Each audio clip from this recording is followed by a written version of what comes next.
Well, I don't think I have to tell you that the hot topic the last week or so has been trade tariffs. Trump has been promising this from the beginning. Trade he thinks is unfair, especially with China.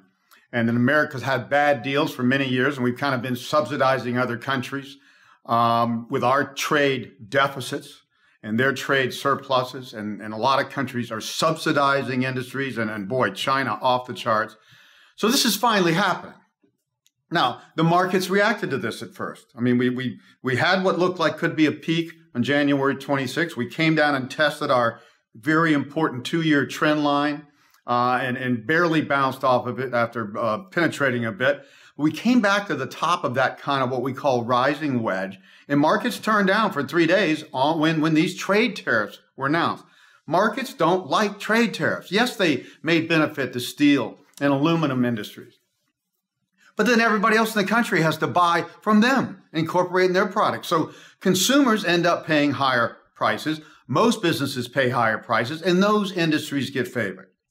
Now, since then, after the markets went down for 3 days, Mnuchin came in and said, well, you know, we might not have to have tariffs with Mexico and Canada if we can renegotiate NAFTA. Well, the markets rallied on that for a day or so. Well, that doesn't make sense. They're only going to do that if they get concessions from them, which are going to have very similar impacts. And now they're going down. Here I am on March 7th, Wednesday, and the markets look like they're going to open down 300 points. They were down 350 points last night, overnight trading, what I saw, because Trump's top economic advisor and one of the sane people left on his whole group and key advisors in cabinet, Gary Cohn, resigned over this tariff thing. He doesn't like it. He's a Democrat, and he doesn't like tariffs. He thinks they're counterproductive. Now, and here's the plain truth. History proves this. There's no question about it.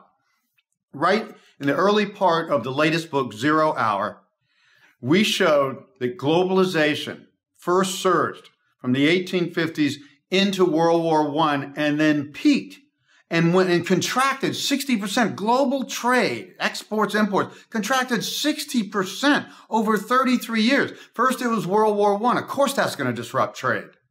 And then there was the Great Depression, and that's when we saw what we're starting to see now. Countries get protective.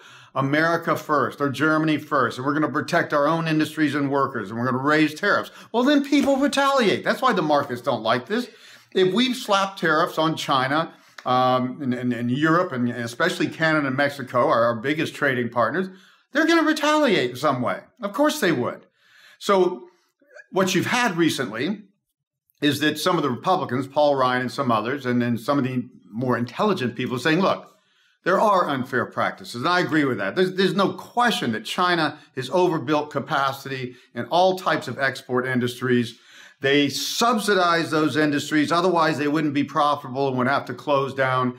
And then they ship this stuff to us, and they ship it indirectly through other countries as well. I mean, they're the ultimate cheaters in this.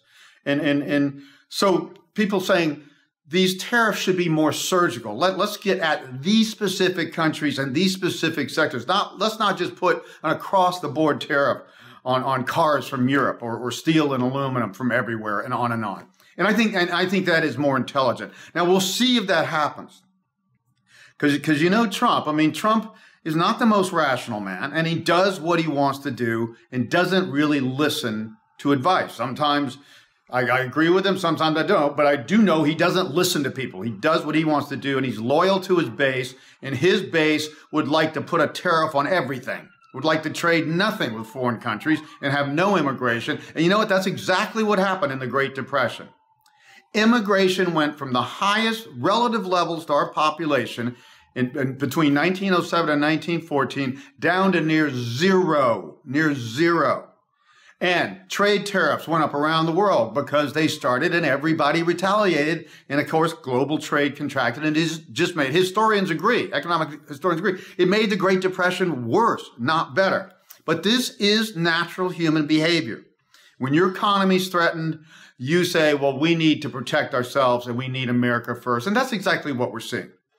And again, it's one of the reasons I wrote 0 Hour in a fast period of time when I did, because I saw this coming, that this peak in globalization is a big deal and it may take decades to sort out. And it's coming from the fact that globalization rewarded middle class and everyday workers for many, many decades. We had the greatest growth surge ever after World War II, and especially in the 80s and 90s. But in the last couple decades, especially when wages stagnated, everyday workers and lower level workers are saying, no, globalization is working against us. And you know, it is. A lot of those middle class and everyday jobs are not that high skilled, never were, frankly, most of them.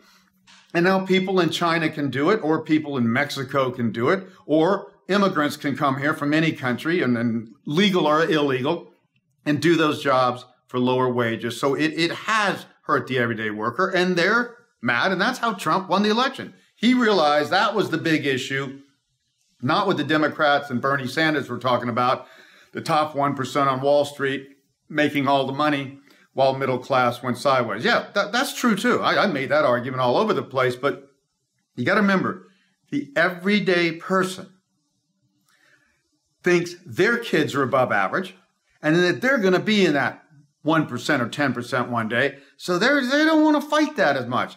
They do want to fight foreign labor and immigrants, legal and illegal. So I think this tariff thing is going to continue. And I think this could be, I think the important thing for the markets here is that we're in this range about, are we going to break up after this parabolic high and this sharp crash we saw recently?